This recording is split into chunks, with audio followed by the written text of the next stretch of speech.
ராமகிருஷ்ணனுடைய வாழ்க்கை வரலாறுன்னு பார்த்தோம்னா, த்ரூ ஒரு பிப்ளியோகிராஃபியில் அவர் என்னென்ன அச்சீவ்மெண்ட் பண்ணியிருக்காரு, நம்ம எப்படி இதை பார்க்கலாம்னா, அவருடைய பிறப்புல இருந்து இறப்பு வரைக்கும் நடைபெற்ற எல்லா வேலைப்பாடுகளும் நம்ம வந்து ராமகிருஷ்ண முகர்ஜியோட வாழ்க்கை வரலாறுன்னு பார்க்கணும். இதோட பின்னணி எதுன்னு பார்த்தோம்னா, சமூக வரலாற்று சூழல், அதாவது social history and environment, social history environmental influence வந்து அதிகமாக ஒரு தாக்கத்தை உருவாயிருக்கு. இந்த தாக்கம் ஒன்று தான் ராமகிருஷ்ண முகர்ஜி வந்து சோசியாலஜி கான்ட்ரிபியூஷன் வந்து அதிகமாக கொண்டு வந்து காலகட்டங்கள் இருக்குது. இந்த ரெண்டுமே என்ன பண்ணியிருக்குன்னா வந்து முகர்ஜியோட மெயினான இன்டெலெக்சுவல் டிஸ்கோர்ஸ். அந்த டிஸ்கோர்ஸை எப்படி நம்ம கொண்டு வந்து காட்டுறோம்னு பார்த்தோம்னா, அவருடைய வாழ்க்கையில் இருக்கக்கூடிய ஒவ்வொரு அணுகுமுறையும், சோசியாலஜி கான்ட்ரிபியூஷன், அவருடைய படிப்பு, அவருடைய பிஹெச்டி ஒர்க், சொசைட்டியில் கொடுக்கக்கூடிய ஆர்டிகல்ஸ், இது எல்லாமே வந்து எதில் கொண்டு வந்து ராமகிருஷ்ண முகர்ஜியினுடைய வாழ்க்கை வரலாற்றிலிருந்து நம்ம எடுத்துக்கிற விஷயம். இந்த மூணுல எனக்கு அதிகபட்சம் பேசுறதா பார்த்தீங்கன்னா அவருடைய இம்பார்ட்டன்ஸான ஒர்க், அது எல்லாமே இந்த காணொலியில் நம்ம விரிவாக பார்க்க போகிறோம். அப்போ நம்ம எதை பார்க்க போகிறோம் தெளிவாக பார்க்கணும்னா ராமகிருஷ்ண முகர்ஜி. இப்போ ராமகிருஷ்ண முகர்ஜி வந்து நம்ம சிம்பிளாக சொல்லுவோம் ஆர்கே முகர்ஜி. அப்போ ஆர்கே முகர்ஜியோடைய லைஃப் ஸ்டைல், த்ரூ லைஃப் ஸ்டைலில் வந்து என்ன மாதிரி ஆக்டிவிட்டிஸ் நடந்திருக்குங்கிறத நம்ம இந்த வாழ்க்கை வரலாறு தலைப்பை பார்க்க போகிறோம். அப்போ எந்த காலகட்டமாக இருக்குன்னு பார்த்தோம்னா, எல்லாமே சுதந்திரத்துக்கு முன், அதாவது ப்ரீ இண்டிபெண்டன்ஸ் பீரியடில் நடந்த நேஷனலிசம் மூவ்மெண்ட்டுக்கான பேஸ் பண்ணி நடக்கப்பட்ட எல்லா சூழ்நிலையிலையும் ஒவ்வொரு ஆத்தரும் தன்னுடைய வாழ்க்கை சூழ்நிலையை வெளியே கொண்டு வந்த காலகட்டங்கள். எப்படி பார்த்தோம்னா, நம்ம வகுப்பில் பார்க்கும்போது எம்என் சீனிவாசா இருக்கட்டும், மற்ற சமூக அறிஞர்களாக இருக்கட்டும், இவங்க எல்லாமே ஒரு காலகட்டத்தில் வந்து அவங்க பிறந்த காலகட்டம் வாழ்ந்த காலகட்டம் பார்த்தோம்னா 1947 முன் 47 பின் 2 காலகட்டமும் பிரித்து வாழ்றாங்க. அப்போ இதை வந்து இன்னொரு ஹாஸ்பிட்டலும் பார்க்கலாம், அதாவது சோசியாலஜிக்கு முன் சோசியாலஜிக்கு பின் அப்படிங்கிறது. அப்போ சோசியாலஜி ஆல்ரெடி வெஸ்டர்ன் கண்ட்ரீஸில் டெவலப் ஆயிடுச்சு. ஆனால் இந்தியன் கண்ட்ரி டெவலப் ஆன பீரியடில் பார்த்தோம்னா 1920 ஆன்வர்ட்ஸ், அதாவது 1920 இருந்தே வந்து இதை பற்றி அதிகமான இடத்துல பேசப்படக்கூடிய காலகட்டங்கள் உருவாயிருக்கு. ஓகே, இப்போ நம்ம எதை பார்க்கணும்னா, ராமகிருஷ்ணன் வாழ்ந்த காலகட்டங்களில் பார்த்தோம்னா சுயசரியாக எழுதியிருக்காங்க.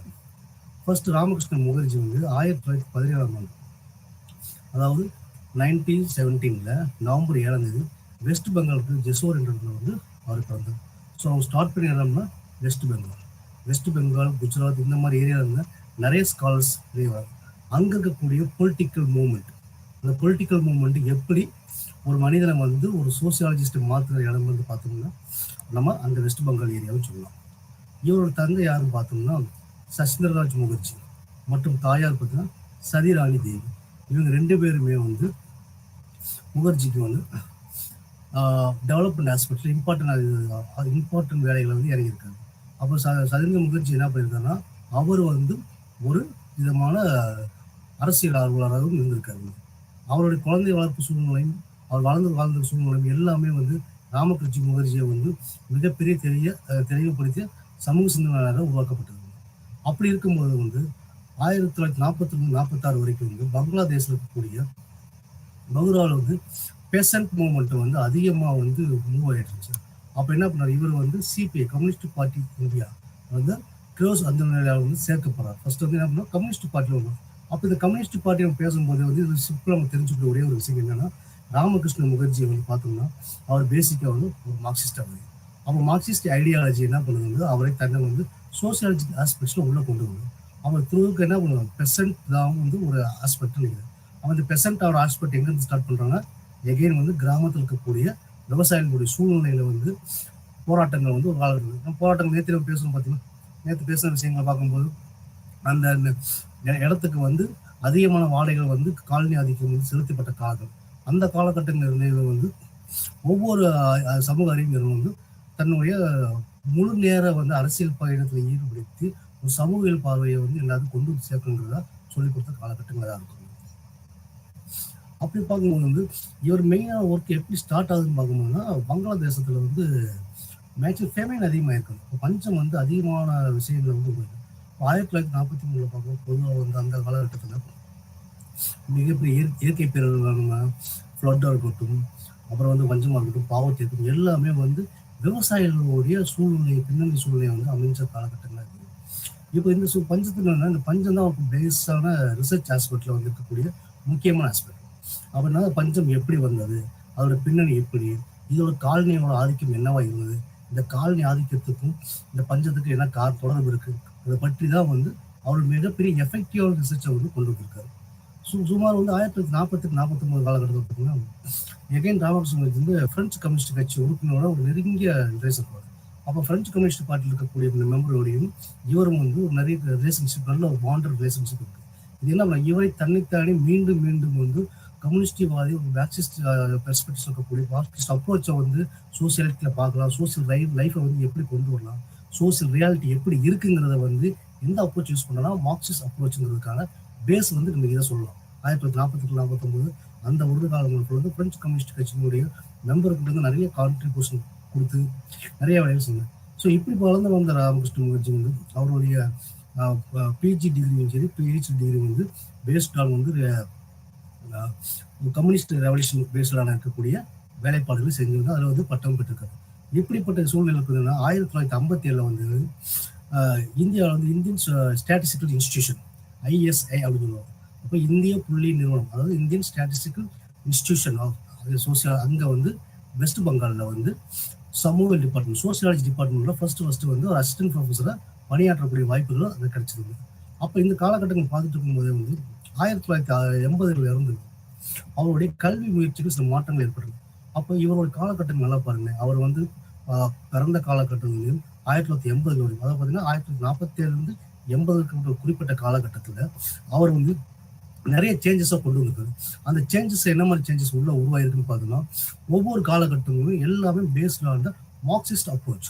ஒரு மார்க்சிஸ்ட் அப்ரோச் வந்து சமூகத்தை நம்ம எப்படி பார்க்குறோம், அதனுடைய வெஸ்டர்ன் கண்ட்ரீஸ்ல இருக்கக்கூடிய மார்க்சிஸ்ட் அப்ரோச் பார்த்தோம்னா வந்து அவங்க வந்து இண்டஸ்ட்ரி இருக்கக்கூடிய வேஜ் இஷ்யூஸ், அவங்க ஒர்க்கரோட பெனிஃபிட்ஸை பற்றி தான் பேசின காலகட்டங்கள் அந்த காலகட்டங்கள். ஆனால் இந்தியாவில் பொறுத்து பேசும்போது வந்து 1900 பிரிட்டிஷ் பீரியடுகள் உள்ள நுழைந்து வந்து அவங்க காலனி ஆதிக்கத்தை உள்ள கொண்டு வராங்க. அந்த காலனி ஆதிக்கத்தை என்ன மாதிரி கொண்டு வராங்க, அவங்க வந்து ஒரு வெஞ்சர் கேபிட்டல் உள்ள கொண்டு வரதுக்காக பிளான் பண்ணுறாங்க. இங்கே வெஞ்சர் கேபிட்டல் என்ன பார்க்கணும்னா, இங்கே மெர்ச்சன்ட்ஸை வந்து வியாபார சந்தையை உள்ள கொண்டு வந்து அங்கே நடக்கக்கூடிய எல்லா சூழ்நிலையும் வந்து இவர்களை தன்னை ஒரு சோசியாலஜிஸ்டை உருவாக்குறதுக்கு நல்ல சான்சஸ் இருக்கு. அவங்க சிம்பிளாக ஒரே வார்த்தை சொல்லணும்னு பார்த்தீங்கன்னா, ராமகிருஷ்ண முகர்ஜி பார்த்தீங்கன்னா RK முகர்ஜி வந்து one of few sociologist, social scientist in இந்தியான்னு சொல்லுவாங்க. அப்போ சமூக அறிஞர்களை பார்க்கும்போது இவரும் அது ஒரு முக்கியமான அங்கத்தில் வந்து ஒரு சோசியாலஜிஸ்டாக இந்தியாவில் இருக்காரு. எந்த பேஸில் இது பண்ணுறோன்னா மார்க்சிஸ்ட் பெர்ஸ்பெக்டிவ் பேஸில் வந்து இருக்காரு. இவருடைய சென்ட்ரலான ஆஸ்பெக்ட்ஸ், நம்ம சென்ட்ரல் ஐடியாலஜி எதுவாக இருக்குன்னு பார்க்கணும். பொதுவாக ஒவ்வொரு ஆளுக்கும் ஒரு இது இருக்கும். அப்போ என்ன அப்படின்னா ஈஸ்ட் இந்தியன் கம்பெனி, அப்போ ஈஸ்ட் இந்தியன் கம்பெனியோடைய எஃபெக்ட் எப்படி இருந்தது, அப்போ என்ன பண்ணால் ஈஸ்ட் இந்தியன் கம்பெனியோடைய சோசியல் எஃபோர்ட்ஸ், சோசியல் இன்ஃப்ளூயன்ஸ் அதெல்லாம் என்ன பண்ணுதுன்னா வந்து 1955 வந்து இந்த கம்பெனி வந்து இந்தியாவில் வந்து சமூக பொருளாதார மாற்றத்தில் வந்து பயங்கரமான மாற்றத்தை உருவாக்கிட்டு, அப்போ சோசியல் அண்ட் எக்கனாமிக் சேஞ்சஸ் வந்து பற்றி வந்து இவர் ஹிஸ்டாரிக்கல் பெர்ஸ்பெக்டிவ்ஸில் வந்து ரிஜிஸ்டர் பண்ணுறாங்க. அப்புறம் என்ன பண்ணுறோம், ஒவ்வொரு இதுலேயும் வந்து அதை ஆராய்ச்சி செய்கிறத வந்து ட்ரெடிஷ்னல் அப்ரோச்சஸ் வந்து நிறையா இருக்குது. அப்போ ட்ரெடிஷ்னலாக இருக்கக்கூடிய மார்க்சிஸ்ட் கருத்தை வந்து எப்படி உள்ள பயன்படுத்தலாம் அப்படின்னா, அப்போ என்ன அந்த பீரியடில் வந்து 2 காலகட்டங்கள் பிரிக்கிறாங்க. ஒரு காலகட்டம் வந்து ட்ரெடிஷ்னல் பெர்ஸ்பெக்டிவ்ஸ், இன்னொன்று மாடர்ன் பெர்ஸ்பெக்டிவ்ஸ். அப்போ ட்ரெடிஷ்னல் பெர்ஸ்பெக்டிவ்ஸ் என்ன பார்த்தீங்கன்னா பிஃபோர் இண்டிபெண்டன்ஸ், அதாவது 1947 முன்னாடி இருக்கக்கூடிய மக்கள் வாழும் சூழ்நிலை அனைத்துமே நம்ம எதில் கொண்டு வந்துருக்கோம்னா பழமையான விஷயங்கள் சொல்லலாம். அப்போ ட்ரெடிஷ்னல் அப்ரோச் சொல்லலாம், இல்லை அரசு இண்டிஜினியஸ் அப்ரோச் சொல்லலாம். இந்த அப்ரோச்சுக்கு மார்க்சிஸ்ட் கருத்து வந்து எப்படி இருக்கு, அங்கே மார்க்சிஸ்ட் கருத்து எப்படி இருக்கும் வந்து விவசாய மக்கள் சார்ந்தக்கூடிய விவசாய குடிமக்களுடைய பிரச்சனைகள் எங்கே வேணாக்கும். அது உதாரணத்துக்கு சொன்ன பாருங்க, அவங்க இது வச்சிருக்க இடத்துக்கு நிலத்துக்கு வந்து வாடகை வந்து அதிகமாக வசூல் பண்ணுறாங்க. பிரிட்டிஷ் குரூப்ஸ் வாடகை அதிகம் செலுத்துறாங்க. அதுக்காக என்ன பண்ணுறாங்க, அவங்களுடைய விளைநிலங்கள். அப்போ அந்த கலாச்சாரம் வந்து எல்லாமே என்ன பண்ணுது, ஒரு காலகட்டத்தில் வந்து மறுக்கப்படுது, அதை வந்து உடைக்கப்படுறாங்க. அதை உடைத்துட்டு வந்து கம்பெனி ஆதிக்கத்தை உள்ளே கொண்டு வந்து இண்டஸ்ட்ரி டெவலப்மெண்ட்ஸ் கொடுக்குறாங்க. அப்படி குறிப்பாக நீங்கள் பார்த்தீங்கன்னா இந்தியாவில் நீங்கள் பார்த்தீங்கன்னா 1960-70 பார்த்தீங்கன்னா இண்டஸ்ட்ரியல் பேஸ்டான ஒர்க்கர்ஸ் வந்து அதிகமாக இருப்பாங்க. அப்போ இது மெயினான ஆஸ்பெக்ட் என்ன கொண்டு வராங்க பார்த்தீங்கன்னா, அவன் நம்ம ட்ரெடிஷ்னலாக இருக்கக்கூடிய அந்த வேஜ் ஒர்க்கர்ஸ் வந்து இண்டஸ்ட்ரியல் வேஜ் ஒர்க்கர்ஸ் என்ன பண்ணாங்க, அக்ரிகல்ச்சர் லேபராக போகிறாங்க. அப்போனா ஆல்ரெடி எக்ஸிஸ்டிங் சிஸ்டத்தில் இருக்கக்கூடிய அக்ரிகல்ச்சர்ஸ், பெசன்ட் குரூப்ஸ் வந்து என்ன பண்ணுறாங்கன்னா அவங்க கேட்டகரிஸ் எதில் மாறாங்க, கிழக்கிந்திய கம்பெனி உள்ள நுழைஞ்சதுக்கு அப்புறம் வந்து அவங்க 2 குரூப்பாக பிரிகிறாங்க. ஒன்று அக்ரிகல்ச்சர் லேபர்ஸாக கொடுப்பாங்க, இன்னொன்று இண்டஸ்ட்ரியல் ஒர்க்கர்ஸ் லேபர்ஸாகவும் பிரிஞ்சு போகிறாங்க. அப்போ இதெல்லாம் வந்து என்ன பண்ண, இதுதான் மையக்கருத்தில் வந்து என்ன சொல்கிறாங்கன்னா, கிழக்கிந்திய கம்பெனி வந்து எஃபோர்ட் எப்படி இருக்குன்னு இது ஃபுல்லாக சமூக சக்தியை வந்து உடைக்கிற காலகட்டங்களை உருவாக்கி பண்ணிருக்குது. இது என்ன பண்ணுவாங்கன்னா, இது வந்து பார்க்கும்போது வந்து வணிக முதலாளித்துவம் கூட மெர்ச்சன்ட் கேபிட்டலிசம் அப்படிங்கிற ஒரு பாதையை வந்து வெளிப்படுத்துதுங்க. அப்போ இது சக்ஸஸ்ஃபுல்லாக எப்படி கொண்டு வராங்க? நம்ம சொன்ன 2 கான்செப்ட் தான், ட்ரெடிஷ்னல் அண்ட் மாடர்ன். இந்த ட்ரெடிஷ்னல் மாடர்னில் ட்ரெடிஷ்னல் இருக்கக்கூடிய அக்ரிகல்ச்சரிஸ்ட், அதை விவசாயம் பண்ண பெசன்ட் குடிமக்களுக்கு வந்து நம்ம நிலத்தை வந்து மையமாக கொண்டு அது வாழ்வாதாரமாக நினைச்சிட்டு இருந்தவங்க. அப்போ வந்து பணம் பரிவர்த்தனை வந்து அதிகமான இல்லாத காலகட்டத்திலும் ஒரு பார்ட்டர் சிஸ்டம், அதாவது பொருள் கொடுத்து பொருள் வாங்கக்கூடிய வணிக முறை வந்து என்ன பண்ணா, பணம் என்கிற வார்த்தையை பயன்படுத்தி வந்து ட்ரேடை வந்து உள்ள கொண்டு வராங்க. அப்போ ட்ரேட் எப்படி கொண்டு வராங்க? மெர்ச்சன்ட் கேபிட்டலிசத்தை வந்து கொண்டு வராங்க. அப்போ இதுதான் மெயினான ஆஸ்பெக்ட். இந்த ஆஸ்பெக்ட்ல இருந்து அவங்க என்ன பண்றாங்கன்னா, இதை பிரிக்கிறாங்க. பிரிக்கும் போது என்ன பண்றோம்னா, அடுத்து வந்து இந்த சப்ஜெக்ட்ல இருந்து என்ன பண்றோம்னா, நம்ம வில்லேஜ் இருக்கக்கூடிய எக்கனாமிக், அப்புறம் ரூரல் எக்கனாமி வந்து சொசைட்டி எப்படி இருக்குன்னு பாக்குறாங்க. அப்போ ரூரல் எக்கனாமிக் சொசைட்டி வந்து எப்படி உள்ள ஃபோக்கஸ் பண்ணி கொண்டு வராங்க பார்த்தோன்னா, முகர்ஜி வந்து என்ன பண்ணா, வெஸ்ட் பெங்கால் இருக்கக்கூடிய ஒரு 6 கிராமங்கள் இருக்குங்க. ஒரு 6 வில்லேஜஸ் வந்து செலக்ட் பண்ணி அதை வந்து ரிசர்ச் பண்றாங்க. அந்த ரிசர்ச் பண்ணும்போது ஒரு சைடு வந்து வில்லேஜும், இன்னொரு சைடு பார்க்கும்போது வந்து அதனுடைய எக்கனாமிக் ஸ்ட்ரக்சர், அதுக்கு உள்ள இருக்கக்கூடிய ஒரு ரிலேஷன்ஷிப், என்ன ஸ்ட்ராங்கான ரிலேஷன்ஷிப் எப்படி இருக்குங்கிறது முழுக்க வந்து ஃபோக்கஸ் பண்ணி பார்க்குறேன். அப்போ அந்த வில்லேஜ் 6 வில்லேஜ் பார்த்தோம்னா 6 வில்லேஜும் வந்து டிஃப்ரெண்ட் கேட்டகரிஸில் பிரிக்கிறாங்க. ஒரு வில்லேஜ் குரூப்ஸ் பார்க்கும்போது வந்து முழுக்க வந்து விவசாயம் சார்ந்ததாக இருக்கும். இன்னொரு குரூப் வில்லேஜை பார்க்கும்போது அது வேற ஆஸ்பெக்ட்ஸ்ல இருக்க மாதிரி இருக்கும். இன்னொரு குரூப் வந்து லேண்டு சம்மந்தமாக இருக்கும். இதில் எல்லாத்தையும் கல்ச்சர் எல்லாத்தையும் ஃபோக்கஸ் பண்ணி எதில் கொண்டு வராங்கன்னு பார்த்தீங்கன்னா, ஒரு வில்லேஜ் எக்கனாமியை வந்து கொண்டு வராங்க. அப்போ கிராம எக்கனாமி எப்படி இருக்கு? அப்போ கிராம எக்கனாமிக்கை வந்து ஃபோக்கஸ் பண்ணணும்னா அதில் கூட பேசிக்கான விஷயங்கள் வந்து அக்ரிகல்ச்சர் ஆஸ்பெக்ட் ஒன்று மட்டும்தான் வந்து தெளிவான பாதையை கொண்டு வந்து கொடுக்குங்கிற விஷயத்தை தெளிவாக இருக்கிறார் வந்து முகர்ஜி. அப்போ என்ன பண்ணணும், முகர்ஜியோடைய கிராமவாசிகள் தொழில் வகைகளை பற்றி அதை வந்து கேட்டகரைஸ் பண்றாங்க. இந்த 6 கிராமங்களையும் கேட்டகரிஸ் வந்து பிரிக்கிறாங்க. அப்போ எப்படி பிரிக்கிறாங்க வந்து பார்த்தீங்கன்னா வந்து ஒவ்வொரு பேஸ்லையும் எக்கனாமிக் பேசிஸ்ல பிரிக்கிறாங்க. எக்கனாமிக் பேஸ்னா அது வந்து ரிச் குரூப் எப்படி இருக்காங்க, புவர் குரூப் எப்படி இருக்காங்க, மிடில் குரூப் எப்படி இருக்காங்க, அப்படி 3 கேட்டகரிஸ் குரூப்பை வந்து பண்றாங்க. அதுக்கு வந்து கிளாஸ் 1, கிளாஸ் 2, கிளாஸ் 3ங்கிறத பேர் வைக்கிறாங்க. அதை எப்படி வைக்கிறாங்கிறத அடுத்து பார்ப்போம். அப்போ இந்த கிராமவாசிகள் தொழில் வகைகள் பார்க்கும்போது நம்ம எதை சொல்றோம், மீண்டும் பேசுறது எல்லாமே வந்து ஒரு கிராமத்தினுடைய மக்களுடைய அடிப்படை வேலைகள் இருக்கும். வெஸ்ட் பெங்கால் அந்த ஏரியாவில் இருக்கக்கூடிய மக்களுடைய பெரும்பாலான மக்கள் வந்து விவசாய தொழில நம்பியிருக்காங்க. பெசன்ட் ஆக்டிவிட்டிஸ் தான். இந்த பெசன்ட் ஆக்டிவிட்டிஸ் என்ன பண்றாங்க, அவங்க உடைச்சு நடந்துட்டு இருக்க காலகட்டத்திலேயே உள்ள எட்டி ஆகிட்டு வந்திருக்காங்க. அப்போ 17ஆம் நூற்றாண்டு 12ஆம் நூற்றாண்டுலேயே வந்து இதுல வளர்ச்சி வந்து பெரும்பாலும் வளர்ச்சி இருக்கு. அப்ப இது என்ன பண்றாங்கன்னா, இதை வந்து நம்ம எப்படி கால்குலேட் பண்ணணும்னு விஷயத்தை ஃபோக்கஸ் பண்ணி முயற்சி வந்து இந்த வித்தின் 6 வில்லேஜஸ்ல வந்து 2 கேட்டகரி ஆஃப் வில்லேஜஸ், ஒன்லி வில்லேஜோட கல்ச்சர், இன்னொரு சைடு வந்து எக்கனாமிக் ஆஸ்பெக்ட். இந்த எக்கனாமிக் ஆஸ்பெக்ட் எப்படி பண்ணணும் பார்த்தீங்கன்னா, இதை வந்து பெர் கேபிட்டா இன்கம் அப்படிங்கிற கான்செப்ட் உள்ள கொண்டு வரலாம்னு சொல்லிட்டு 1941-42 இருக்கக்கூடிய அங்க இருக்கிற வில்லேஜ் இருக்க ஒவ்வொரு ஃபேமிலியிலமா போயிட்டு வந்து டேட்டாஸ் கலெக்ட் பண்றது. அந்த டேட்டாஸ் கலெக்ட் பண்ணும்போது என்ன பண்ணுவோம், அது சமச்சீரா இருக்குது அப்படின்னு சொல்றாங்க. எப்படி அது சமச்சீரா இருக்குதுன்னு பார்க்கும்போது வந்து ஒரு 3 கேட்டகரிஸ் அப்படிங்க. ஒரு கேட்டகரிஸ் குரூப்போடைய ஒரு வில்லேஜ் கேட்டகரிஸ் எக்கனாமிக் ஆஸ்பெக்ட் பார்க்கும்போது 10 ரூபாயில இருந்து 500 ரூபா வரைக்கும் வந்து டிஃபரன்சியேஷன் இருக்கு. பெர் கேபிட்டல் இன்கம் வந்து 10ல இருந்து 500 வரைக்கும் இருக்கு. இன்னொரு வில்லேஜ் கேட்டகரிஸ்ல பார்க்கும்போது அதோட பெர் கேபிட்டல் இன்கம் பார்க்கும்போது 10ல இருந்து 150 வரையா இருக்கு. இன்னொரு கேட்டகரிஸ் குரூப் பார்க்கும்போது 10ல இருந்து 50 இருக்கு. அப்போ 500, 150, 50 இந்த வேரியேஷன் பார்க்கும்போது இதை எப்படி ஒரு பெர் கேபிட்டல் இன்கம் கன்சிடர் பண்ண முடியுங்கிறது வந்து இது வந்து ஈக்குவலா கிடையாது. அப்போ நம்ம எப்படி பெர் கேபிட்டல் இன்கம் ஈக்குவல் அப்படின்னு சொல்றோங்கிறது எக்கனாமிக் டிஃபரன்சியேஷன்ஸ் வந்து அவர் வந்து பெரிய விஷயமா வந்து இருந்ததை கண்டுபிடிச்சு சொல்றாரு. அப்போ இதை வந்து அங்க இருக்க ஃபேமிலி மெம்பர்ஸை வச்சுதான் இதை டீல் பண்றாங்க. இதை பண்ணி பேசும்போது முகர்ஜியோடைய எக்கனாமிக் ஸ்ட்ரக்சர் வந்து 3 கிளாஸஸ் படிக்கிறாங்க. அந்த 3 கிளாஸஸ் வந்து எப்படி பேசுறாங்க எல்லாமே on the base of 4 classes படிக்கிறாங்க. அப்போ வகுப்பு 1, வகுப்பு 2, வகுப்பு 3, கிளாஸ் 1, கிளாஸ் 2, கிளாஸ் 3 இந்த 3 கேட்டகரி என்ன பண்றாங்கன்னா, அந்த சொன்ன பார்த்தீங்களா, அவங்களோட பெர் கேபிட்டா இன்கம் பேஸ் பண்ணி தான் அவர் பிரிக்கிறாரு. அப்போ ஃபர்ஸ்ட் கேட்டகரி வந்து 10ல இருந்து 500க்குள்ள இருக்கக்கூடிய குரூப் வந்து கிளாஸ் 1 ஆகும். 10ல இருந்து 150 வரைக்கும் இருக்கக்கூடிய பெர் கேபிட்டா இன்கம் இருக்கக்கூடிய ஃபேமிலி இது வந்து வகுப்பு 2வது கிளாஸ் 2 ஆகும். தேர்ட் கேட்டகரி வந்து 10ல இருந்து வெறும் 50 இருக்கக்கூடிய கேட்டகரிஸ் பிரிக்கிறாங்க. அப்போ இதுல நமக்கு தெரியும், ஒருத்தர் வந்து பணம் வந்து அதிகமா இருக்கிற இடமும் பணம் குறைவா இருக்கிறதும் மிக குறைவா இருக்கக்கூடிய சூழ்நிலை வந்து அப்போ அவங்களோட வேஜஸ் எந்த அளவு இருக்குங்கிறத வந்து ஃபோக்கஸ் பண்ணி சொல்றாங்க. அப்படி பார்க்கும்போது வந்து வகுப்பு 1ல யார் வந்து அதிகமாக இருப்பாங்கன்னா அவங்க தொழில்முறை குழுக்கள்னு சொல்லி ஃபிக்ஸ் பண்றாங்க. அப்போ என்ன அவங்க வந்து இண்டஸ்ட்ரி அது ஒர்க்கர் பேஸ் பண்ணி சொல்றாங்க. 2வது சர்வீஸ் பேஸ் பண்ணியிருக்காங்கன்னா அதுல பார்த்தீங்கன்னா அங்க இருக்கக்கூடிய ஜோதர்கள், ஜமீன்தார்கள் மற்றும் பணக்கார விவசாயிகள். அப்ப ரிச் பெர்சன்ட்டும் ஜமீன்தார்ஸும் வந்து அந்த ஃபர்ஸ்ட் கேட்டகரியில என்ன பண்றாங்கன்னா இந்த குரூப்புக்கு வந்து சர்வீஸை வந்து மற்ற குரூப்பை வச்சிருக்காங்க. செகண்ட் கேட்டகரிஸ் குரூப்பை பார்த்தோம்னா வந்து ரைட், ஆர்டிஷன் அதாவது கைவினைஞர், ஸ்மால் மெர்ச்சன்ட்ஸ், அப்புறம் வந்து அக்ரிகல்ச்சரில் வந்து பண்ணக்கூடிய செய்ய முடியாத விவசாயம். அப்போ என்ன பண்ணோம், நம்ம ஒரு கிராமம் எடுத்தோம்னா கிராமத்தில் ஒரு ஆளுகிட்ட இந்தியாவில் பொதுவாக ஏதோ ஒரு கிராமம் நம்ம சுற்றி இருக்க ஒரு கிராமத்தில் எடுத்து பார்த்தா நம்ம பார்வையில் என்ன தெரியும் வந்து ஒரே ஒரு ஆள் வந்து நிலம் வச்சிருப்பாரு. அந்த நிலத்தில் வச்சிருப்பவர் வந்து அவருடைய சமூகம் வந்து வேற சமூகமாக இருக்கும். அதே வேலை செய்யக்கூடிய ஆட்கள் யாரா இருப்பாங்க பார்த்தீங்கன்னா அந்த சமூகத்து நிலத்தை நம்பி வாழக்கூடிய வேலையாட்கள் இருப்பாங்க. அப்போ விவசாயம் செய்ய முடியாத லேபர்ஸ் இருப்பாங்க. அவங்களால உரிமையாளர்னு சொல்லுவாங்க. அவங்க குத்தகை எடுக்கிற ஆட்களாக இருப்பாங்க. அந்த நிலத்தை குத்தகை எடுத்து அதில் வந்து விவசாயம் செய்யக்கூடிய ஆட்கள் இருப்பாங்க. இப்படிப்பட்ட கேட்டகரிஸ் தான் இருக்காங்க அதிகமாக. இது செகண்ட் கேட்டகரிஸ் தான் ஃபிக்ஸ் பண்ணி கொடுத்தாங்க.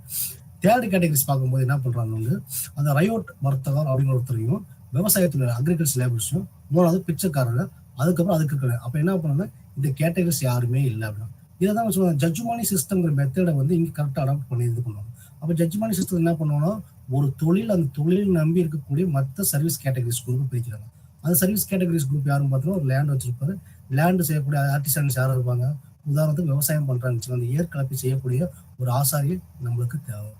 அந்த ஏற்பாடுகள் இருக்கக்கூடிய இரும்பு அடிக்கக்கூடிய ஒரு பற்றை வச்சிருக்கக்கூடிய அந்த ஆளும் நமக்கு அதாவது என்ன சொல்லுவாங்கன்னா பிளாக் ஸ்மித்துன்னு தேவைப்படுது. அந்த விவசாயம் பண்றதுக்கான சாமி கும்பிட்டு அதை வந்து அறுவடை பண்ணக்கூடிய ஒரு வேலை சூழ்நிலை வந்துச்சுன்னா அதுக்கு வந்து ஒரு பிராமின்ஸ் ஐயர் தேவை. அதுக்கப்புறம் என்ன பண்ணுவோம் அந்த வேலைகளை வந்து மூட்டையை கொண்டு போய் இடத்துல அந்த களத்துல இருந்து நெல்லை அரிசி ஆக்கிறதுக்கு செய்யக்கூடிய ஒரு கேட்டகரிஸ் குரூப்பும் தேவைப்படுது. அது கீழே வந்து தண்ணி பாய்ச்சறது இப்படிலாம் ஒவ்வொரு கேட்டகரிஸுக்கும் சர்வீஸ் கேட்டகரிஸ் போயிடும். அந்த கேட்டகரி தான் இதில் ஃபிக்ஸ் பண்ணி பாருங்க கரெக்டாக. ஃபர்ஸ்ட் கேட்டகரி வந்து பார்த்தீங்கன்னா வந்து எல்லாமே ஒரு குரூப் வச்சிருப்போம். அந்த குரூப்ல வச்சிருக்க யார் பார்த்தீங்கன்னா ஜோதாகாரர்கள், ஜமீன்தார், ரெண்டு குரூப்ஸ் என்ன பண்ணுவாங்க ரிச் பெர்சன்ஸ். இவங்க எல்லாமே எனக்கு கீழே நீங்கள் வேலை பார்க்குறவங்க பார்த்தீங்கன்னா இந்த ரைட் கைவிட சிறு வியாபாரி மற்றும் சாகுபடி செய்யாத உரிமையாளர்கள் ரெண்டாவது கேட்டகரி. மூணாவது கேட்டகரியில் பார்த்தீங்கன்னா அக்ரிகல்ச்சர் லேபர்ஸ், அதுக்கடுத்து பார்த்தீங்கன்னா பிச்சைக்காரர்கள் மற்றும் பலர் அப்படிங்கிற விஷயத்தை ஹைலைட் பண்ணி காமிச்சிருக்காரு. அப்புறம் பார்க்கும்போது இப்போ இந்தியாவில் சமூகத்தின் சமூகவியல் அப்படின்னா அப்போ இந்திய சமூகவியல் அப்போ இந்தியன் சோசியாலஜியோட சோசியாலஜி என்ன இருக்கு. நம்ம சோசியாலஜி வெஸ்டர்னை பற்றி பேசுகிறோம். அப்போ இந்தியன் சோசியாலஜி என்னவா இருக்கு அப்படிங்கிறத பேசுவோம். அப்போ என்ன பண்ண இந்தியாவில் சமூகம் பார்க்கும்போது 1978 வந்து முகர்ஜி வந்து வார்த்தையில் இந்திய சமூக வளர்ச்சி பாதை புரிஞ்சுக்கிறதுக்கு ஒரு ஆரம்பமான ஆனால் அவசியமானது அப்படின்னு சொல்லிட்டு போயிருக்காரு. இது எப்படி நம்ம கொண்டு வரணும் வந்து அப்போ சமூகவியல் எப்படி இருக்கு, சமூகவியல் கிராம சமூகவியலை தான் ஃபோக்கஸ் பண்றாரு. அப்புறம் இந்திய சமூகம் அப்படின்னு இந்தியன் சோசியாலஜிஸ்டோட சோசியாலஜி என்ன வருது. ஆனால் ஃபர்ஸ்ட் அந்த ஆரம்பத்தில் வந்து தெர் இஸ் நோ சோசியாலஜின்னு சொன்னவர், சோசியாலஜி இல்லை அப்படின்னு சொன்னவர். ஆனால் சோசியாலஜி இருக்கிறது கண்டுபிடிச்சிருக்காரு. அவர் வாழ்ந்த காலத்தில் சமூகம்னா என்னன்னு தெரியாம சமூகத்தை பத்தி படிச்சிருக்காரு. பின்னர் வந்து அவங்க நம்ம எதை பத்தி பேசிட்டு இருக்கோமோ அதுதான் சமூகவியல் அப்படின்னு சொல்றாரு. அப்போ அவர் என்ன ஃபர்ஸ்ட் மார்க்சிஸ்ட் சிந்தனை வந்து என்ன பண்ணுறது சமூகவியல் பார்வையை கொண்டு வரும். அப்போ மார்க்சிஸ்ட் அப்ரோச் வந்து என்ன பண்ணுறது சமூகவியல் பார்வையை கொண்டு வராங்க. அப்போ இதெல்லாம் எப்படி நம்ம கொண்டு வரணும்னு பார்க்கும்போது வந்து இவர் அடாப்ட் பண்ண ஒரே ஒரு மெத்தடாலஜி வந்து லார்ஜ் ஸ்கேல் மெத்தடாலஜி கொடுப்பாங்க. அப்படின்னு லார்ஜ் ஸ்கேல் மெத்தடாலஜினா டேட்டாஸை வந்து நம்ம வந்து மெத்தடாலஜி டேட்டாஸை வந்து யூஸ் பண்ணி இருக்கக்கூடிய ஸ்டாட்டிஸ்டிக்கல் டூல்ஸ் தான் வந்து அவர் ஃபோக்கஸ் பண்ணுறாரு. அப்போ நம்ம பண்ணக்கூடிய முக்கால்வாசி ரிசர்ச் பார்த்தோம்னா ரெண்டு கைண்ட் ஆஃப் ரிசர்ச் படிக்கிறாங்க. ஒரு ரிசர்ச் வந்து குவாலிட்டேட்டிவ் ரிசர்ச், இன்னொரு ரிசர்ச் வந்து குவான்டிடேட்டிவ் ரிசர்ச். அப்போ குவாலிட்டேட்டிவ் ரிசர்ச் என்ன பண்ணும்போது கேஸ் ஸ்டடிஸ், எத்தனாகிராஃப் ஸ்டடிஸ், இந்த மாதிரி ஸ்டடிஸ் வந்து லைஃப் ஸ்டடிஸ் வந்தாலும் கூட குவான்டிட்டியில் வரும்போது லார்ஜ் நம்பர் ஆஃப் பாப்புலேஷனை வந்து ஃபோக்கஸ் பண்ணி எடுக்கிறாங்க. அப்படி ஃபோக்கஸ் பண்ணி எடுக்கும்போது அவர் செலக்ட் பண்ண வில்லேஜ் வந்து 6 வில்லேஜ். இந்த 6 வில்லேஜ்ல வந்து என்னன்னா ஒவ்வொரு கேட்டகரி சோசியல் எக்கனாமிக் பேக்ரவுண்ட் எப்படி இருக்கு, கல்ச்சரல் பேக்ரவுண்ட் எப்படி இருக்கு, அவங்களோட ஆக்குபேஷன் ஹிஸ்ட்ரி எப்படி இருக்கு, ஃபேமிலியோடைய அட்மினிஸ்ட்ரேஷன் எப்படி இருக்கு, ஃபேமிலி மெம்பர்ஸ் எத்தனை பேர் இருக்காங்க, அவங்களுடைய ஆக்குபேஷன் என்ன, அவங்களோட ரிலேஷன்ஷிப் என்ன, அவங்களுடைய அப்போ அந்த காலகட்டத்தில் பார்க்கும்போது வந்து அவர் ஸ்டடி பண்ண காலகட்டத்தில் பார்க்கும்போது எல்லாமே எப்படி இருந்தது பார்த்தீங்கன்னா ஸ்பிட் பண்ணி ஒரு கேட்டகரி. இந்த ஸ்பிட் பண்ணி எல்லாம் கிடையாது. இதை கம்பைன் பண்ணி ஒரு கேதரா வச்சுட்டு இதுதான் சோசியாலஜி உருவாகிற காலம், சமூகத்தில் போய் ரிலேஷன்ஷிப் எப்படி பார்க்க முடியும் நம்ம சிம்பிளாக சொல்ல முடியாது. இன்னைக்கு இருக்கக்கூடிய சூழ்நிலை வந்து நிறைய கல்லூரிலையும் சரி இல்லை பல்கலைக்கழகங்களையும் சரி வந்து மாணவர்களுக்கு வந்து 3ஆம் ஆண்டு மாணவர்களுக்கு வந்து 3ஆம் ஆண்டு முடிவில் வந்து அவங்க ப்ராஜெக்ட் ஒர்க் இருப்பாங்க. பிஜி மாணவர்களாக இருந்தாங்கன்னா பிஜி மாணவர்களுக்கு என்ன பண்ணுவாங்க அவங்க 2வது செமஸ்டர் வந்து 4th செமஸ்டரில் வந்து ஒரு ப்ராஜெக்ட் ஒர்க் இருப்பாங்க. இவங்க என்ன பண்ணுவாங்க டேட்டா கலெக்ஷன் ஃபீல்டுக்கு போவாங்க. அங்கே போடும்போது அந்த கொஸ்டினரில் வந்து இருப்பாங்க. அந்த கொஸ்டினரில் வந்து டோட்டல் சோசியாலஜி கொண்டு வந்துருப்பாங்க. அதை அவங்க தெரியாமே வேலை செஞ்சுட்டு இருக்காங்க. ஆனால் இதை வந்து முகர்ஜி எப்படி பண்ணிருக்காரு, இதுதான் கேட்டகரிஸ் வந்து நம்ம சோசியல் எக்கனாமிக் கண்டிஷன் ஒருத்தரை பற்றி பேசுகிறோம்னா அந்த ஃபேமிலி கண்டிஷன் வந்து ஃபேமிலி மெம்பர்ஸில் மென் எத்தனை பேர், உமன் எத்தனை பேர் கேட்டகரிஸ் பிரிக்கிறாங்க, அவங்களுடைய லைஃப் ஸ்டைல், எத்தனை வீடு குடிசை வீடு இருக்குது, எத்தனை வீடு ஓல்டு வீடு இருக்குது, எத்தனை வீடு நிலம் வச்சுருக்காங்க. இன்றைக்கி நம்ம கிராமத்தில் போய் நிலம் இருக்கா அப்படின்னு கேட்டால் சொல்ல மாட்டாங்க. ஆனால் அந்த காலகட்டத்தில் இருந்தே வந்து ரிசர்ச் பண்ணவங்கள இவரை வந்து ஸ்டாட்டிஸ்டிக்கல் பாயிண்ட் ஆஃப் வியூல சோசியாலஜி நிறைய ப்ரூவ் பண்ணலாங்கிற விஷயத்த பேசினவர் யாரு பார்த்தீங்கன்னா முகர்ஜி தான். இந்த முகர்ஜி வந்து இந்தியன் சோசியாலஜிங்கிற விஷயத்த ஃபோக்கஸ் பண்றாரு. இப்படி இருக்கும்போது சோசியாலஜியோட டெவலப்மெண்ட் வந்து ஒரு ஸ்டாண்டர்டைஸா இருக்கணும் அப்படிங்கிறத இது பண்றாரு. ஸ்டாண்டர்டைஸ் எப்படி நம்ம பிரிச்சு வைக்க முடியுது? ஸ்டாண்டர்டைஸா இருக்கணும்னா நம்ம எல்லாமே குவான்டிடேட்டிவ் மெத்தடாலஜி பேஸ் பண்ணி நம்ம ஸ்டாண்டர்டைஸ்டான பாஸ்போர்ட்ஸ் கொடுக்கலாம்.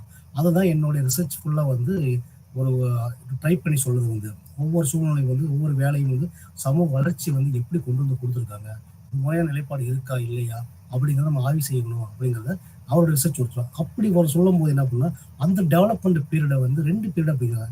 எப்படி பிரிக்கிறாங்கன்னா ஹிஸ்டாரிக்கல் ஆஸ்பெக்ட் பேசிஸ்ல வந்து 2 கேட்டகரிஸை பிரிக்கிறாங்க. எப்படி ஹிஸ்டாரிக்கல் ஆஸ்பெக்ட் 2 கேட்டகரியா பிரிக்கிறாங்க பார்த்தீங்கன்னா, ஒன்று வந்து சமூக காலத்துக்கு முந்தைய காலம், மற்றொன்று சமூக காலம். அப்போ என்ன பண்ணணும்னா சோசியாலஜிங்கிற அந்த கான்செப்டை பேசுறதுக்கு இந்தியாவில் பேசுறதுக்கு முன்னாடி ஒரு காலம். அப்போ சோசியாலஜிக்கு கரண்ட் பீரியட்ல இருந்து கூட காலங்கள் பிடிக்கிறாங்க. அப்போ சோசியாலஜி இந்தியாவில் எப்போ வந்தது வந்து உங்களுக்கே தெரிய வந்துடும். அப்போ என்ன சோசியாலஜி இந்தியாவில் பற்றி பேசுகிற ஆட்கள் யாராருன்னு பார்த்தோம்னா M N Srinivas, S C Dube, Mukherjee, R K Mukherjee, D P Mukherjee அப்படின்னு சொல்லி ஒவ்வொரு ஆட்களும் வந்து ஒன்றாவது சோசியல் சயின்டிஸ்ட் வந்துருங்க. அப்போ இது எல்லாமே பார்த்தீங்கன்னா வரலாற்று பின்னணி நீங்கள் பார்த்தீங்கன்னா சொல்லக்கூடிய ஆத்தர்ஸோட வரலாற்று பின்னணி நீங்கள் பார்த்தீங்கன்னு வச்சுக்கோங்க, எல்லாருமே வந்து சுதந்திரத்துக்கு முன், அதாவது 1920 இருந்து 1930 காலகட்டத்தில் வந்து அவங்கள வந்து அவங்களுடைய வாழ்வு காலம், அதாவது பிறந்த காலத்துல இருந்து அவங்களுடைய தந்தையார்கள், ஒவ்வொரு தந்தையாரும் பார்த்தீங்கன்னு வச்சுக்கோங்க ஒரு குறிப்பிட்ட சமூகத்தை சேர்ந்தவராக இருப்பாங்க. அந்த சமூக பின்னணி என்ன பண்ணுதுன்னு பார்த்தீங்கன்னா ஒரு மனிதனை வந்து எப்படி நல்வழி கொண்டு போறதான வாய்ப்பு கொடுக்குறாரு. உதாரணத்துக்கு எம்என் சீனிவாஸ் பிராமின் ஃபேமிலி சேர்ந்தவர். அவர் என்ன பண்றாரு, அவரோட தந்தை என்ன சொல்லி கொடுத்துருக்காரு வந்து நான் இங்க இருந்து உங்களுக்கு வேலை கெட்டு போயிடும், நான் வந்து டிரான்ஸ்ஃபர் ஆகி வெளியே போனாங்க உங்களோட படிப்பு கெட்டு போகக்கூடாதுங்கிற ஹாஸ்பிட்டல் கொடுத்துருக்காரு. அப்ப ஒரு குறிப்பிட்ட சமூகம் கிளாஸ் குரூப் எப்படி என்ன பண்ணுங்க, அந்த என்டையர் கிளாஸ் குரூப்ஸுமே வந்து எஜுகேஷன் ஸ்ட்ராங்கா கொடுத்துருக்காங்க. அப்ப எஜுகேஷனுங்கிறது இம்பார்ட்டன்ட் ஆஸ்பெக்ட்ங்கிற விஷயத்த அப்ப இருந்தே கொண்டு வந்துட்டு சொல்லிட்டு இருக்காங்க. அப்ப என்ன பண்ண இவரு ஆர்கே முகர்ஜி என்ன சொல்லிட்டு பேசுறாரு பார்த்தீங்கன்னா கிளாஸ் அண்ட் கிளாஸ் கான்ட்ரடிக்ஷன். அப்போ வகுப்புடைய காரசாரமான விஷயங்கள் என்னவா இருக்கிறத வந்து இவருடைய ரிசர்ச் ஒர்க்ல தெளிவாக நம்ம ஹைலைட் பண்ணி காமிச்சிருக்காரு. அதுதான் 6 வில்லேஜ் எடுத்திருக்காருன்னா அந்த 6 வில்லேஜ்ல இருந்து ஒவ்வொரு வில்லேஜ்ல வந்து நம்ம எப்படி வந்து ரிசர்ச் பண்ணி காட்டணும் அப்படிங்கிறத 3 கேட்டகரிஸை பிரிச்சு கொடுத்துருக்காரு. இது எல்லாமே எதுல வந்து கொடுக்குறாரு பார்த்தீங்கன்னா அவருடைய இம்பார்ட்டன்ட் ஒர்க் வந்து கொடுக்குறாரு. அப்ப இந்த 2 விதத்துல பார்க்கும்போது என்ன பண்றாங்கன்னா சில ஆஸ்பெக்ட்ஸை அவர் சொல்லி கொடுக்குறாரு. ராமகிருஷ்ணன் முந்தைய காலம் வந்து சமூக காலம், சமூக சில குறிப்புகள் வந்து கொடுத்துருக்காங்க. அந்த குரூப்ஸ் யாருன்னு பார்த்தீங்கன்னா சோசியல் பிலாசபி, அதுக்கப்புறம் வந்து பாலிசி மேக்கர்ஸ், அப்புறம் பாலிசி அப்படின்னு ஒவ்வொரு அதாவது தெளிவாக என்ன சொன்னா சமூக தத்துவவாதிகள், அப்புறம் சோசியல் பிலாசபர்ஸ் அது ஒரு குரூப். அதுக்கப்புறம் என்ன பார்த்தீங்கன்னா கொள்கை வகுப்பாளர்கள் அது ஒரு குரூப், கொள்கை ஊக்குவிப்பாளர்கள் அதை மோட்டிவேட் பண்றோம். அதுக்காக வந்து சோசியாலஜி வந்து சொல்றாங்க. இதை எப்படி பிரிக்கிறாங்க பார்த்தீங்கன்னா இன்னைக்கு நம்ம எப்படி ஏரியா ரிசர்ச் பிரிக்கிறோம். நம்ம ரிசர்ச் பார்த்தீங்கன்னா ஒருத்தர் வந்து இவர் வந்து மார்க்சிஸ்ட் பெர்ஸ்பெக்டிவ்ஸ், இன்னொரு வகையில் கேட்டகரி பார்க்கும்போது இவர் வந்து ஃபெமினிஸ்ட் பெர்ஸ்பெக்டிவ்ஸ், இன்னொருத்தர் பார்க்கும்போது இது ஸ்ட்ரக்சர் பெர்ஸ்பெக்டிவ்ஸ், இதை தான் ஃபோக்கஸ் பண்ணிருக்காங்க. ஆனால் இப்போ வரும்போது என்ன பண்றாங்கன்னா உமன் ஸ்டடிஸ் பண்றோம், கேஸ்ட் ஸ்டடிஸ் பண்றோம், அதுக்கப்புறம் என்ன சொல்றாங்க வந்து நான் வந்து எக்கனாமிக் ஸ்டடிஸ் பண்றேன், நான் லேபர் ஸ்டடிஸ் பண்றேன் அப்படின்னு கேட்டகரி. இதுதான் என்ன பண்ணுறது சோசியாலஜிஸ்ட் வந்து அந்த பீரியட்ல வந்து அவங்க தனித்தனியாக வந்து நான் பிலாசபி பத்தி பேசுறேன் அப்படின்னு சொல்றாங்க. அப்போ சோசியல் பிலாசபி பீரியட் வந்து என்ன சொல்றாங்கன்னா அப்போ என்ன பண்ணுறோம் பாசிட்டிவிசம், சோசியல் பாசிட்டிவிசம் எதை சொல்றாங்க ஆகஸ்ட் காம்டோடைய ஐடியாலஜி எடுத்து வந்து நம்ம இந்தியன் சொசைட்டில எப்படி இருக்குங்கிறத வந்து தெளிவாக எடுத்து சொல்றது வந்து இந்த காலகட்டங்களில் இருந்துட்டு வந்திருக்கு. அப்ப இவரை பார்த்தீங்கன்னா சமூக குறிப்பிட்ட குழுக்களை வந்து 2 குழுக்களை பிரிக்கிறாங்க. ஃபர்ஸ்ட் முன்னோடிகள், அதாவது 1920 இருந்து 1940 இந்த காலகட்டத்தில் இருக்கக்கூடிய ரிசர்ச் பேஸ்ல பண்ணவங்க யாருன்னு பார்த்தோம்னா சமூக முன்னோடிகள் அப்படிங்கிற வார்த்தை. அப்போ 1950 இருந்து பார்க்கும்போது வந்து எல்லாத்தையுமே மாடர்னைஸ்ட் ஆயிருக்காங்க. அப்போ பார்த்து இந்த பீரியட் நல்லா பிரிச்சு பார்த்தீங்கன்னா வந்து அந்த ஃபர்ஸ்ட் பீரியட் பார்க்கும்போது ஏன்ஷியன்ட் பீரியடோடைய எண்ட் ஆஃப் த பீரியட்ல வந்திருக்கும். அப்போ அந்த எண்ட் ஆஃப் த பீரியட்ல பார்க்கும்போது எல்லாமே சோசியாலஜி பத்தி பேசுறவங்க எல்லாம் முன்னோடிகளா இருக்காங்க. 1950 வந்து நம்ம இண்டிபெண்டன்ஸ் ஆயிருச்சு. இண்டிபெண்டன்ஸ் ஆகும்போது இண்டஸ்ட்ரியல் டெவலப்மெண்ட் அதிகமாக வளர்ந்துட்டு இருக்கு. அப்போ என்ன பண்ண எல்லாமே மாடர்னைசேஷன் நோக்கி நம்ம பயணிச்சிருக்கோம். எதா இருந்தாலும் மாடர்னைஸ். அப்போ அதை கூட நவீனமயமாக்கவர்கள்னு சொல்லிட்டு அதை வந்து சொல்றாங்க. இன்னொரு வகையில பார்க்கும்போது வந்து இன்சைடர்ஸ் அப்படின்னு சொல்லுவாங்க. 1960 பார்த்தீங்கன்னா அவங்கள இன்சைடர்ஸ் சொல்றாங்க. அதுக்கடுத்த காலகட்டங்கள் பார்க்கும்போது என்ன சொல்றாங்க பேஜ் மேக்கர்ஸ், ஃபேஸ் மேக்கர்ஸ் சொல்லிட்டு அது ஒரு குரூப்ஸ் சொல்லி 70 சொல்றாங்க. அப்புறம் வந்து இணக்கமற்றவர்கள்னு சொல்லிட்டு இன்னொரு குரூப்பே வந்து நம்ம சமூகம் இருக்குங்கிறத தெளிவாக சொல்லியிருக்காங்க. அப்ப சமூகம் மற்றும் சமூகவியல் மற்றும் சமூகம் இதை எப்படி வந்து இது பண்ணுறாங்க. அப்போ அப்பயே என்ன சொல்றோம்னா சோசியாலஜி டெஃபினேஷன் ஆஸ்பெக்ட்ல பேச ஆரம்பிக்கிறார். அப்போ சமூகவியல் என்பது சமூகத்தின் அறிவியலை குறிக்கிறது. அப்போ sociology it's study about science of society. சொசைட்டியை பற்றி சொல்லலாம். அப்போ சொசைட்டினா என்ன? அப்போ சொசைட்டி என்னன்னு பார்க்கும்போது தனிநபர் மற்றும் குரூப். அப்போ இண்டிவிஜுவலாக இருக்கட்டும், பெர்சனலாக இருக்கட்டும், குரூப்பாக இருக்கட்டும், அந்த குரூப்போட ஆக்டிவிட்டிஸ் அதை பற்றி அறிவு ரீதியாக நம்ம படிக்கிறதா வந்து சமூகம்னு சொல்றாங்க. அது அறிவியல் ரீதியாக எப்படி படிக்கிறாங்கன்னா, ஒரு கிராமத்தை பார்த்துருக்காரு, 6 கிராமத்தை எடுத்திருக்காரு. அந்த 6 கிராமத்தில் வந்து அறிவியல் ரீதியாக பண்றாங்க, எக்ஸ்பெரிமெண்ட் பேஸில் செக் பண்றாரு. அப்போ என்ன பண்ணா, அந்த ஒரு கிராமத்தில் இருக்கிற ஒரு 6 கிராமத்தை வந்து 3 கிராமம் 2 கிராமம் பிடிச்சோம்னா, அந்த 2 கிராமத்தில் இருக்கக்கூடிய மக்களுடைய வாழ்வியல் சூழ்நிலை பேசும்போது அந்த கலாச்சாரங்கிற வாசத்தை வந்து அழகாக பயன்படுத்துறாங்க. இன்னொரு குரூப் பார்க்கும்போது எக்கனாமிக்ல அந்த குரூப் வந்து நல்லா ஸ்ட்ராங்கா இருக்குன்னு சொல்றாங்க. அதாவது பெர் கேபிட்டல் இன்கம் வந்து பார்க்கும்போது 10ல இருந்து 500 வரைக்கும் பேசும்போது அது பெரிய குரூப்பா இருக்குல்ல. அப்ப அந்த குழு வந்து பாத்தீங்கன்னா எல்லாருமே வந்து மிக்ஸ்டு குரூப்பா இருக்காங்களா, நான் மிக்ஸ்டு குரூப்பா இருக்காங்களா நமக்கு தெரிய வந்து. இதைத்தான் என்ன சொல்றாங்கன்னா, ஃபுல்லா சயின்டிபிக் மெத்தட்ல ஃபாலோ பண்ணலாம் அப்படின்னு சொல்லிட்டு. அப்ப என்ன பண்ண, இது எல்லாத்தையுமே சும்மா பண்ண முடியாது. சோசியல் இன்ஸ்டிடியூஷன் ஒன்று இருக்கு. அந்த சோசியல் இன்ஸ்டிடியூஷன் ஒரு இண்டிவிஜுவலுடைய அப்ஜெக்டிவ் பேஸ் பண்ணி இருக்கு வந்து. அப்ப இண்டிவிஜுவல் என்ன பண்ண எல்லாமே இதுக்குள்ள வந்து இன்டெகிரேட் பண்ணுது. இப்போ எல்லாமே ஒரு சோசியல் இன்ஸ்டிடியூஷன் சொல்லும் போது ஃபேமிலிங்கிற ஒரு இன்ஸ்டிடியூஷன் இருக்கு, எக்கனாமிக் ஒரு இன்ஸ்டிடியூஷன் இருக்கு, கல்ச்சருங்கிறது இருக்கு, அதுக்கு பாலிடிக்ஸ் இருக்கு. இப்போ எல்லாமே இன்டெகிரேட் பண்ணதான் வந்து சோசியல் இன்ஸ்டிடியூஷன் அப்படின்னு சொல்றாங்க. பார்க்கும்போது எக்கனாமிக் ஹாஸ்பிட்டல பார்க்கும்போது எக்கனாமி எல்லாத்தையும் வந்து ஒரு விஷயத்துல வந்து ஒன்று சேர்க்குது.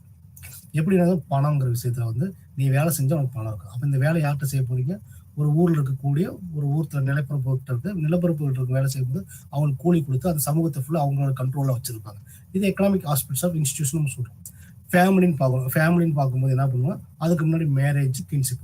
அவன் மேரேஜ் இருக்க 2 பேர் என்ன பண்றாங்க, ஒரு ஃபேமிலி உருவாக்குறாங்க. அப்ப அந்த 2 பேரும் வந்து தனக்குள்ள ஒரு வாழ்க்கை சூழல், ஒரு கலாச்சார அடிப்படையும், ஒரு லைஃப் ஸ்டைலையும், ஒரு அணுகுமுறையும் எல்லாத்தையும் கத்துக்கிட்டு வந்து குடும்பம்னு வரும்போது அந்த குடும்பத்துல வந்து குரூப் வந்து கொஞ்சம் பெருசாகுது. அந்த குரூப் என்ன பண்ணுது, ஒரு 4 ஜாயிண்ட் ஃபேமிலி மாறுது. ஜாயிண்ட் ஃபேமிலி பிகம் கின்ஷிப்பா மாறுது. அப்ப எல்லாமே சமூக நிறுவனங்களத்துல ஒவ்வொரு தனிநபரும் வந்து இன்டர்பிரேட் இருக்காங்க. அப்ப நம்ம திம்பஸ் தோப்பா இருந்தாலும் ஒவ்வொரு மரம் தனி மரம் தான். ஆனா நம்ம தனி மரம் என்ன சொல்ல முடியும், எல்லாமே தோப்புன்னு சொல்லி பழகும். ஒவ்வொரு மரத்துக்கும் இன்னொரு மரத்துக்கு வந்து ஒரு உறவுகள் இருக்கு. அப்ப சமுதாயத்துக்கு சமூக குழுக்கள் என்ன பண்ணுதுன்னு இந்த குரூப்ல வந்து சமூக இன்ஸ்டிடியூஷன், சோசியல் இன்ஸ்டிடியூஷன் வந்து ஸ்ட்ராங்கா பிளே பண்ணுது. இதுதான் என்ன சொல்றாங்கன்னா சமூகம் மட்டும் சமூகம் இருக்குங்கிறத சொல்றாங்க. இது எல்லாமே என்ன பண்றாங்கன்னா சயின்ஸ் அப்படிங்கிற விஷயம் சொல்றாங்க. சயின்ஸ் எப்படி இது வரும் அப்படின்னு சொல்றாங்க. இல்ல சயின்ஸ் வந்து நீங்க பாத்தீங்கன்னா வந்து நம்ம எல்லாமே எக்ஸ்பெரிமெண்ட் எக்ஸ் பண்ணோம். ஃபேக்டை வந்து உடைக்கிறோம். ஃபேக்டை எப்படி உடைச்சுன்னு சொல்றோம்னா, அப்போ எவ்ரி திங் இஸ் எக்ஸ்பெரிமெண்ட், ரியாலிட்டியை வந்து நம்ம அப்சர்வ் பண்றோம்.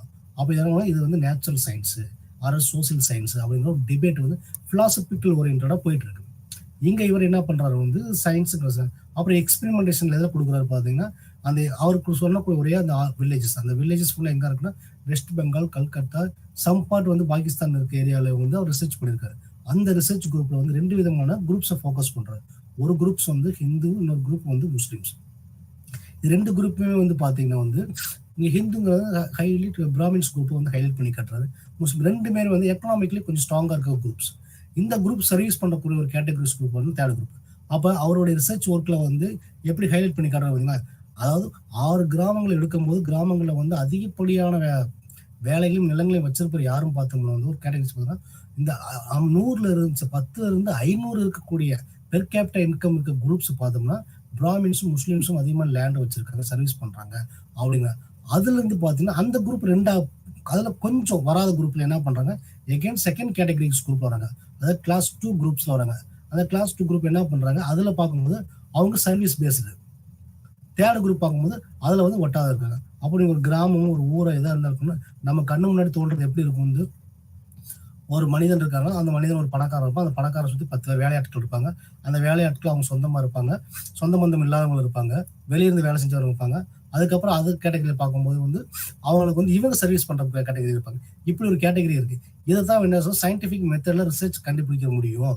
அந்த ஃபேக்ட் எக்ஸ்பெரிமெண்ட் உனக்கு தேவைப்படுது. இது எல்லாமே எக்ஸ்பெரிமெண்ட் ரிசர்ச் நான் ஃபாலோ பண்ணியிருக்கேன் அப்படின்னா அந்த எக்ஸ்பெரிமெண்ட் மெத்தடாலஜிக்கு என்ன பண்ண லார்ஜ் ஸ்கேல் சாம்பிள்ஸை வந்து அதிகமாக பயன்படுத்திருக்காரு. அப்போ அதிகமான பாப்புலேஷன் சைஸ் இருக்கிறத வந்து இந்த குவாலிட்டேட்டிவ் மெத்தட்லாம் யூஸ் பண்ணணும். அதனால தான் அவர் வந்து சோசியாலஜிஸ்ட் வந்து ISI, அதாவது இந்தியன் ஸ்டாட்டிஸ்டிக்கல் இன்ஸ்டியூட்ல வந்து சோசியாலஜி ப்ரொஃபஸரா இந்த ஒர்க்கை பண்ணணுங்கிற விஷயத்தை இது பண்ணிட்டு இருக்காரு.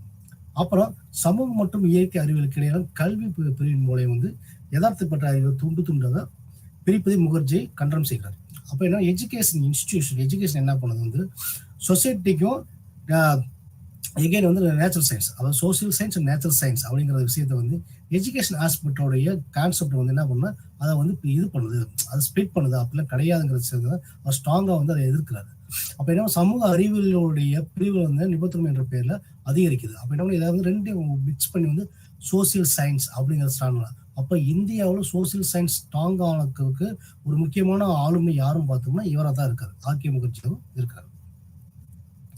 இவருடைய இம்பார்ட்டன்ஸான ஒர்க் என்னென்ன ஒர்க் இருக்குன்னு பார்க்கலாம்.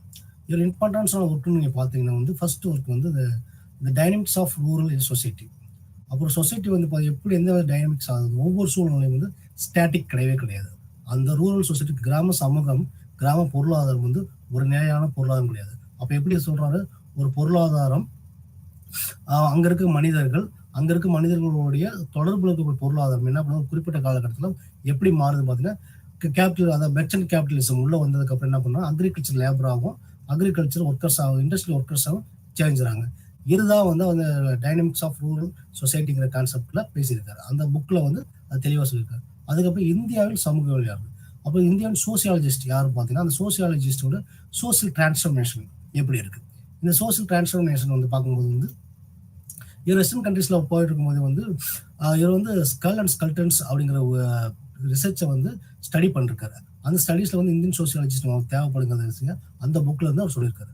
அதுக்கடுத்து பார்த்தீங்கன்னா வெஸ்ட் பெங்கால் இருக்கக்கூடிய 6 வில்லேஜஸ், இந்த 6 வில்லேஜஸ் உடைய ஹாஸ்பிட்டல்ஸ் பார்த்தோம்னா 1971 பப்ளிஷ் பண்ணியிருக்காரு. அதுக்கப்புறம் பார்த்தீங்கன்னா ஈஸ்ட் இந்தியன் கம்பெனிஸோடைய ரோல்ஸ் வந்து அதோடைய எஃபெக்ட்ஸ் எப்படி இருக்கு, அதோட எழுச்சியும் வீழ்ச்சியும், நல்லா பீக்கா வந்தவங்க அது எப்படி வீழ்ச்சி அடைஞ்சது அப்படின்னு சொல்லுவாங்க. இப்போ நல்லா கம்பெனி நல்லா டெவலப் ஆகிட்டு இருந்த காலகட்டத்தில் வந்து திடீர்னு வந்து கம்பெனி வந்து இழுத்து முடிக்குன்னு சொல்றாங்க. அது வந்து அது டவுன் ஆயிடுச்சு. அந்த டவுன் சைஸை வந்து எப்படி கொண்டு வந்தாங்கிறத அந்த புக்கில் இது எல்லாமே ஏதாவது பேஸ் பண்ணிருக்காங்க, பியூர் ரிசர்ச் பேஸ் பண்ணி இருக்கு.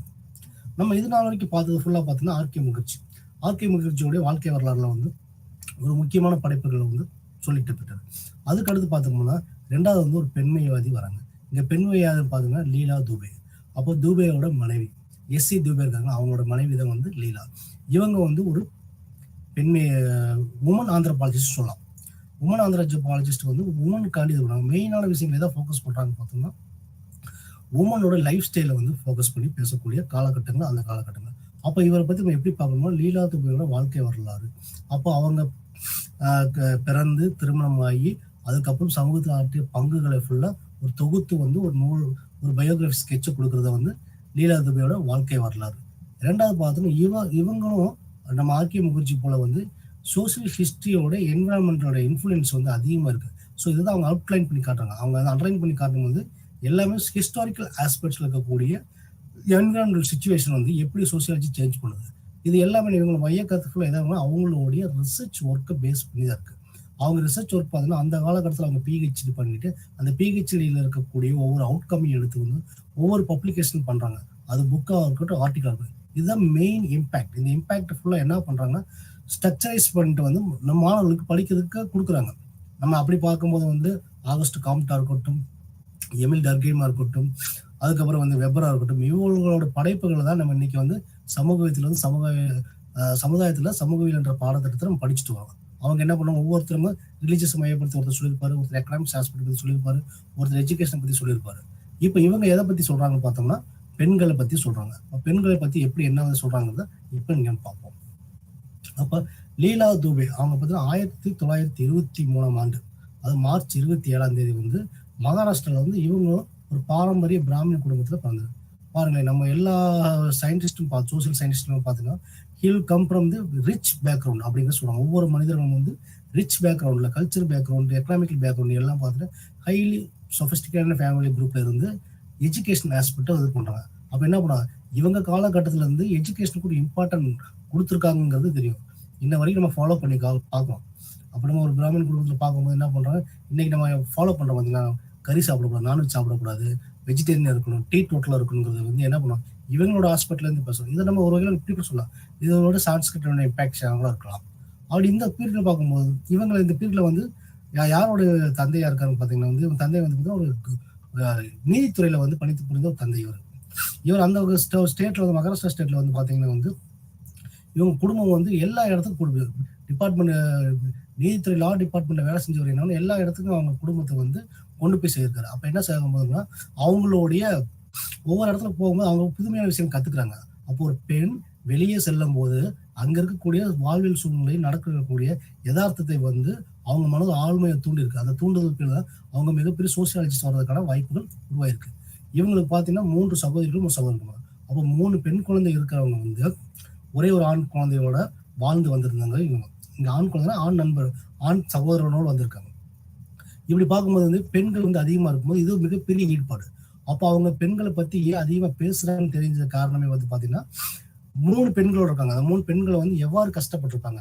அவங்க அவங்களை மட்டும் ஒரு பெண் இன்னொரு பெண்ணை பார்த்து அந்த பெண் எவ்வாறு கஷ்டப்படுகிறாள் என்பதை வந்து ஒரு வாழ்க்கை வரலாறு எடுக்கணுங்கிறத முக்கியமான இல்லை.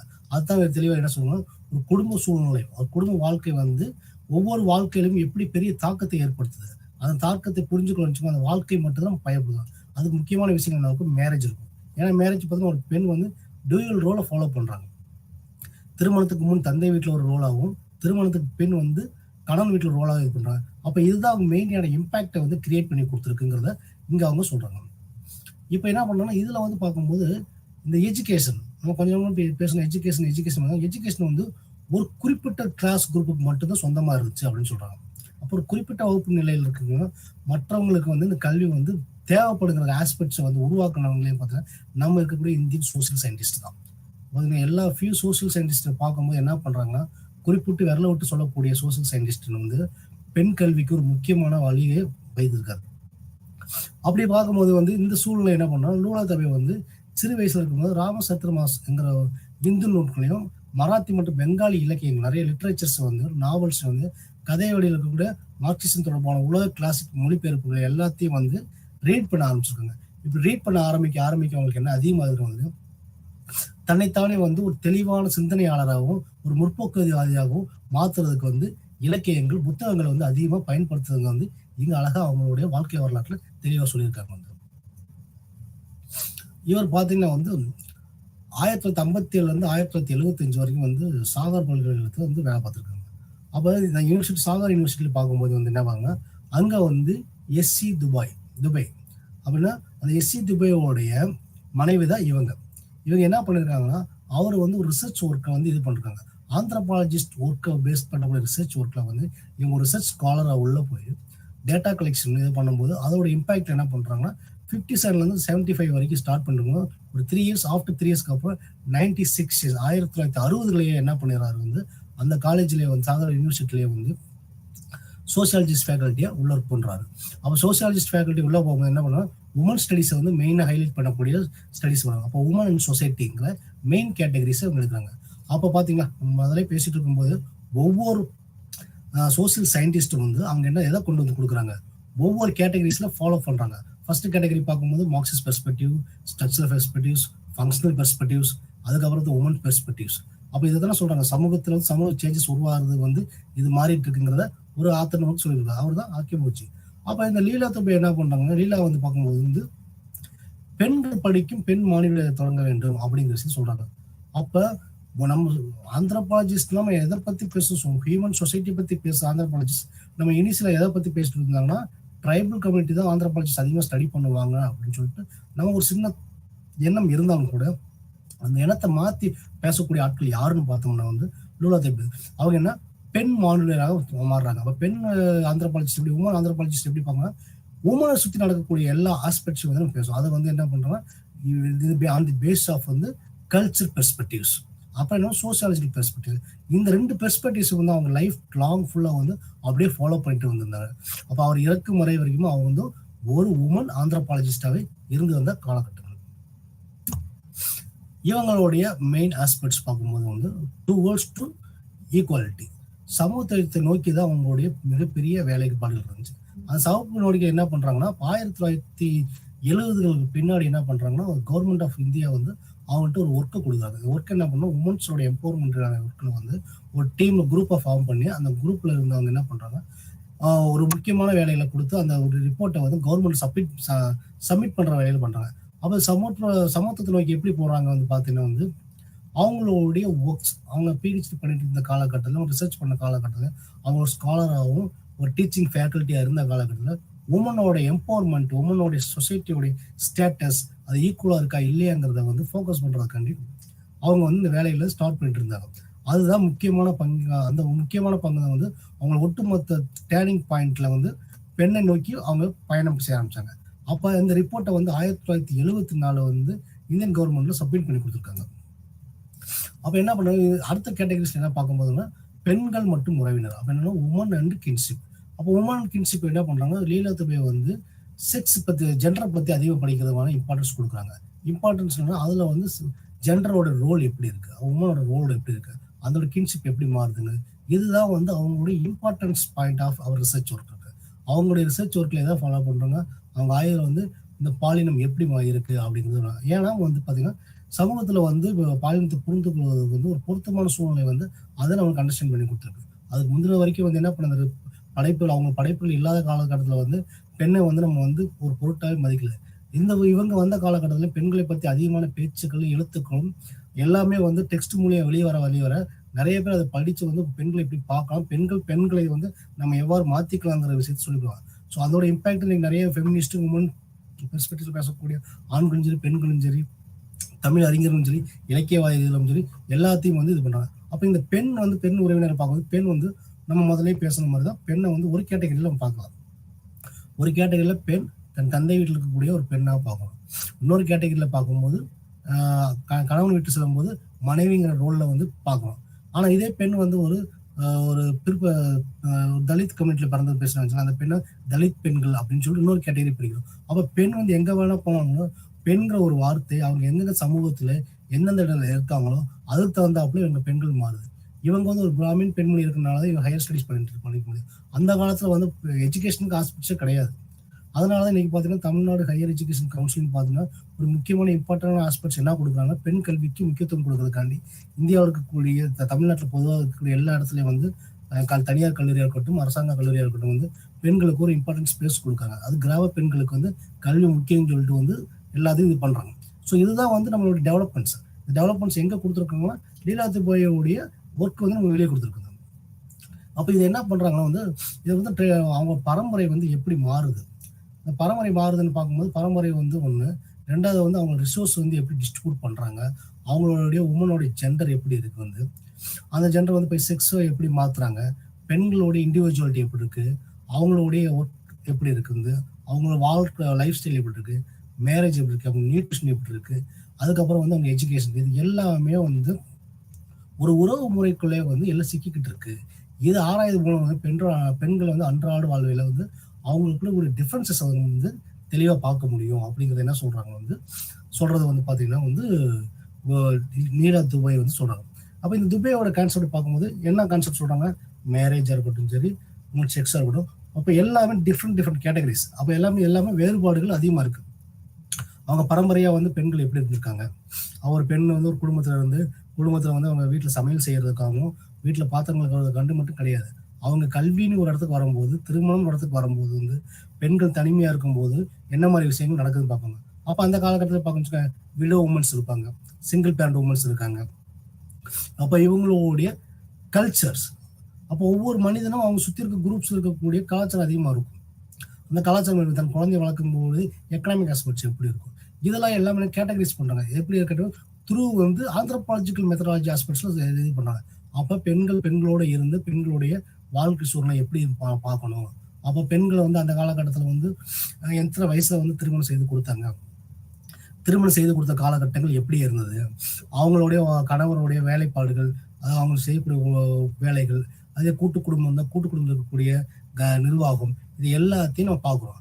இந்த நிர்வாகம் ஃபுல்லா இந்த காலகட்டத்தில் பேசிருக்கோம். அந்த காலகட்டத்தில் என்ன பண்ணுவாங்க, பெண்கள் வந்து குழந்தை பிறக்கிறதுக்கு மட்டும்தான் வச்சிருக்கோங்கிறத ஒரு இடத்துல பேசுவாங்க.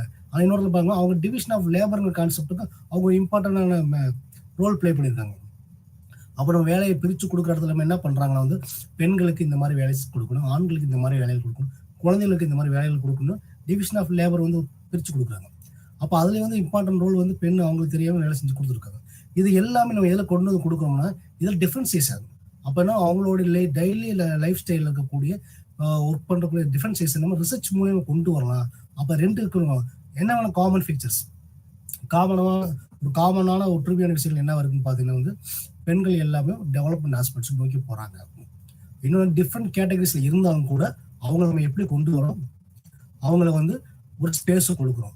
அந்த ஸ்பேஸ் வந்து எக்கனாமிக் ஸ்பேஸா இருக்கட்டும், பொலிட்டிக்கல் ஸ்பேஸா இருக்கட்டும். அந்த பொலிட்டிக்கல் ஸ்பேஸ் நீங்க பார்த்தீங்கன்னா நம்ம வந்து கிராமத்தில் கூட பெண்களுக்கு வந்து என்ன கொடுக்கும், வந்து எலெக்ஷன் ஆஸ்பெக்ட்ஸ்ல நம்ம நிறைய ஸ்பேஸ் கொடுக்குறோம். பெண் கவுன்சில் நிறைய வந்திருக்காங்க. எக்கனாமிக் ஆஸ்பெக்ட்ல பேசும்போது வந்து நிறைய பெண்கள் வந்து வேலைக்கு போறாங்க. திருமண ஹாஸ்பிட்டல் பண்ணும்போது பெண்களுக்கு திருமணத்தை வந்து லைஃப் பார்ட்னர் சூஸ் பண்ணக்கூடிய ஒரு சாய்ஸஸ் கொடுக்குறவங்க. அப்ப எவ்வளவு நிறைய சேஞ்சஸ் இருக்கு வந்து. இதெல்லாம் என்ன பார்க்கணும்னா அந்த காலகட்டத்துல வந்து நம்ம துபேயோட ஒர்க் வந்து தெளிவா சொல்லி கொடுத்துருக்காங்க. அப்ப என்ன பண்ணா இதை வந்து ஜெண்டர் கன்ஸ்ட்ரக்ஷன் எப்படி இருக்கு அப்படின்னு சொல்லி பேசுறாரு. ஜெண்டர் கன்ஸ்ட்ரக்ஷன் எல்லாமே பார்க்கும்போது அவங்களோட ரிசர்ச் ஒர்க் எல்லாம் பார்க்கும்போது என்ன சொல்றாங்கன்னா ஜெண்டர் வந்து மேல் அண்ட் ஃபீமேல், அப்புறம் மெஸ்குலிட்டி ஃபீமேலுக்கு இந்த ஒரு கேரக்டர்லாம் பேசுவோம். இல்ல இதெல்லாம் வந்து மாற்றணும். அது மாத்துறதுக்கு என்ன பண்ணணும், இது எப்படி இதெல்லாம் இருக்குங்கிறத எப்படி கண்டுபிடிக்காங்க, அவங்க ரிசர்ச் மூலமா கண்டுபிடிக்கிறாங்க. அப்புறம் ஒரு ஃபேமிலியில் இருக்கக்கூடிய ரிச்சுவல்ஸ், அந்த ரிச்சுவல்ஸ் உடைய லாங்குவேஜ், அவங்களுடைய நடவடிக்கைகள் எல்லாமே வந்து ஒரு பெண்ணோட பாலியல் அடையாளத்தை உருவாக்குங்கிறத வந்து சொல்றாரு. அப்ப பெட்ரினாலிட்டி இந்தியா தான் இருக்குங்க. ஒரு மேட்ரியார்கல் சொசைட்டியா பேட்ரியார்கல் சொசைட்டியா பார்க்கும்போது பேட்ரியார்கல் சொசைட்டிங்கிற விஷயத்தை கண்டுபிடிக்கிறாரு.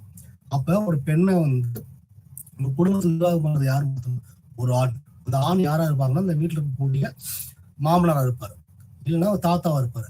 அவங்க நீங்க இப்படிதான் நடக்கணும், நீங்க உடைகள் இப்படிதான் போடணும், நீங்க ஒரு சடங்குல இந்த சடங்கு நீங்க இப்படிதான் ஃபாலோ பண்ணணும் அப்படின்னு சொல்லுவாங்க.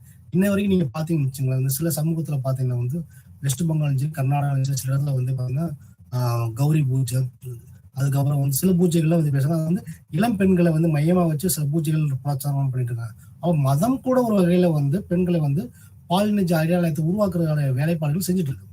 அப்ப என்ன சொல்றாங்க, இந்த பெட்ரோலிட்டி ஆஃப் இந்தியா எதை சொல்றாங்க, துபேயோட ஒர்க் வந்து 1980 என்ன கண்டுபிடிச்சிருக்காங்க பாத்தீங்கன்னா, ஒரு பெண் அடையாளத்தின் மீது கண்டுபிடிச்சு சொல்றோம் பாத்தீங்கன்னா செக்ரிகேஷன். இந்த மெயின் ஸ்ட்ரீம் சொசைட்டில வந்து உமனை வந்து ஒரு கோடுக்கு வச்சு அதுக்கு கோடுக்கு இந்த பக்கம் ஆண்கள், கோடுக்கு இந்த பக்கம் பெண்கள்ங்கிறத தெளிவுபடுத்துறாங்க. எப்படின்னா அவங்களுடைய வேலைகள், ஆண்களை வந்து இந்த வேலைகள்லாம் செய்யணும், பெண்களை டிவிஷன் ஆஃப் லேபர்னு ஒரு கான்செப்ட் பேசும்போது இந்த செக்ரிகேஷன் ஆஃப் ஒர்க்னு போயிடும். அப்ப பெண்களை வந்து நீங்க இந்த ஒரு வட்டத்துக்குள்ளே இருக்கணும், ஆண்கள் வெளியே வைக்க அவங்களோட வட்டம் கொஞ்சம் பெருசா இருக்கும்.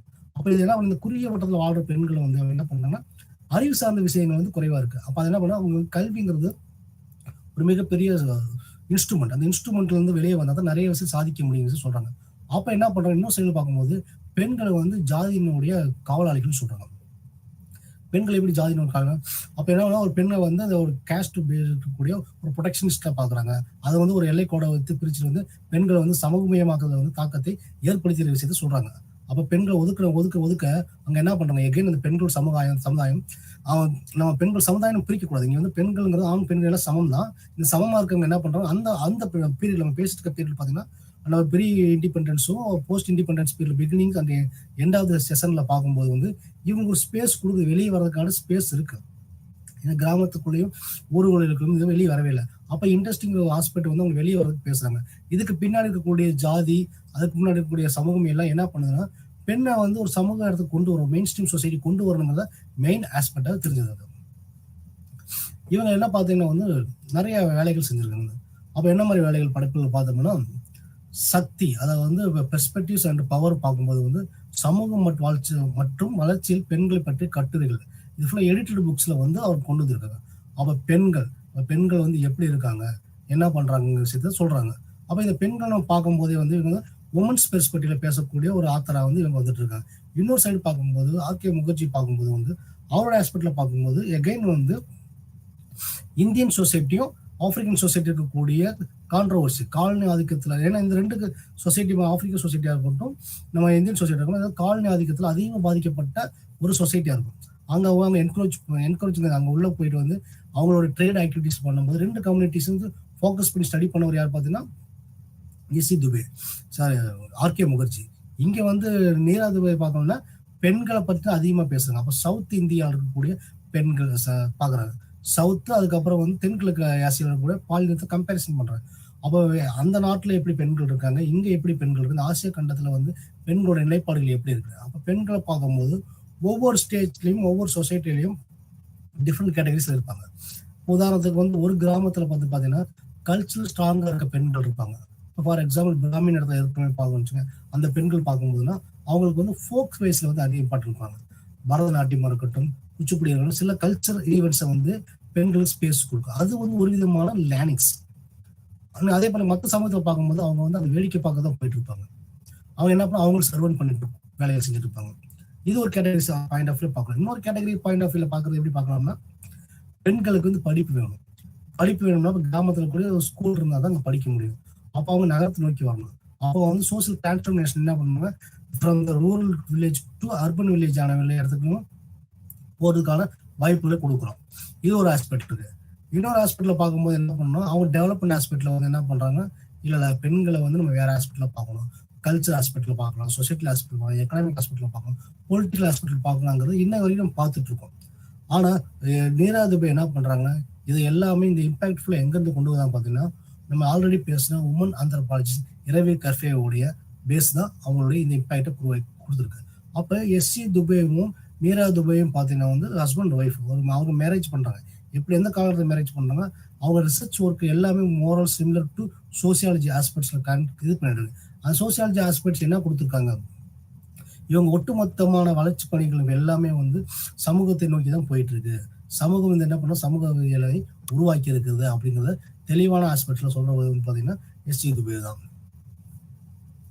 இவங்களை இம்பார்ட்டன்டான ஒர்க்ஸ் எல்லாம் பார்த்தோம்னா ஜெண்டர் ஆந்த்ரோபாலஜிஸ்ட், அதாவது ஜெண்டர் ஆந்த்ரோபாலஜிஸ்ட் வந்து இன்டர்செக்டிங் ஃபீல்ட்ஸ் அப்படிங்கிற விஷயத்த சொல்றாங்க. இது வந்து ஒரு எடிட்டட் புக்கு தான். இந்த புக் என்ன பண்ணா பெண்கள் பாலினத்துல வந்து மானுட ஆய்வுகள் வந்து உள்ள வந்திருக்கு. மானுட ஆய்வுகள் எப்படின்னு பார்த்தீங்கன்னா ஆந்த்ரோபாலஜிஸ்ட்ல வந்து ஜெண்டர் பெர்ஸ்பெக்டிவ்ல கொடுக்குறாங்க. அப்போ நம்ம பிரிமிட்டிவ் சொசைட்டில பார்க்கும்போது பெண்களோட வேலைகள் என்னவா இருக்கும், அந்த பழமையான சொசைட்டில வந்து அவங்க என்ன பண்ண பழங்கள் சேகரிக்கிறதும் தேனை சேகரிக்கிறதும் தேனை சேகரிக்கிறது வந்து உணவுகளை வந்து சரிப்பங்க பிரிச்சு கொடுத்துருப்பாங்க. ஆண்கள் வேட்டையாட சொல்லுவாங்க. அங்க இருக்க வயசானவங்க குழந்தைகள் எல்லாமே ஒரு வளரபிள் செக்ஷன் குரூப்பா இருப்பாங்க. இந்த வளரபிள் செக்ஷன் குரூப்ல வந்து மோஸ்ட் வளரபிள் யாரும் பார்த்தாங்கன்னா பெண்கள். அப்ப இந்த பெண்களை எப்படி அரேஞ்ச் பண்ணணும்னா, அப்ப பெண்களுக்கான வெளியே வர முடியாது. இங்க வெளியே வர முடியாதது எதை சொல்றோம்னா, அந்த சமூக குரூப்ல இருந்து அவங்களுடைய டிராவல் டிஸ்டன்ஸ் பார்த்தீங்கன்னா ரொம்ப கம்மியா இருக்கும். ஆண்கள் வந்து ஒரு சமூக குரூப்ல இருந்து இன்னொரு சமூக குரூப் வரைக்கும் போயிட்டு வரலாம். ஆனா பெண்கள் போக முடியாது. பெண்கள் எப்படி போவாங்கன்னா வந்து மேரேஜ் ஒரு கான்செப்ட் ஆகும்போது ஒரு குரூப்ல இருந்து இன்னொரு குரூப்புக்கு போவாங்க. இப்ப நம்மளே பாருங்களேன், இப்ப நம்ம ஊர்ல எக்ஸுங்கிற ஊர்ல ஒரு பெண் இருப்பாங்க. ஆனா வந்து இசட் ஒரு ஊர்ல வந்து ஒரு ஆண் இருப்பாங்க. திருமணத்துக்காண்டி இந்த சோசியல் குரூப் எக்ஸ் சோசியல் குரூப்ல இருந்து இசட் சோசியல் குரூப்புக்கு வந்து டிரான்ஸ்ஃபர் ஆகாங்க. இது அதிகபட்சமான டிரான்ஸ்ஃபர் இருந்துச்சு. அப்ப இதெல்லாம் என்ன பண்றாங்க, சிஸ்டமேட்டிக் ஸ்டடி பண்றாங்க. சிஸ்டமேட்டிக் ஸ்டடி பண்ணிட்டு என்ன சொல்றாங்க, இந்த ஸ்டடிஸ் வந்து நம்ம எல்லாத்தையும் என்ன பண்றாங்க, பெண்களான ஸ்பேஸ் வந்து இவ்வளவுதான் இருக்கு. இது ஒரு மேரேஜ் ஆகும்போது உமன் வெளியே வராங்க.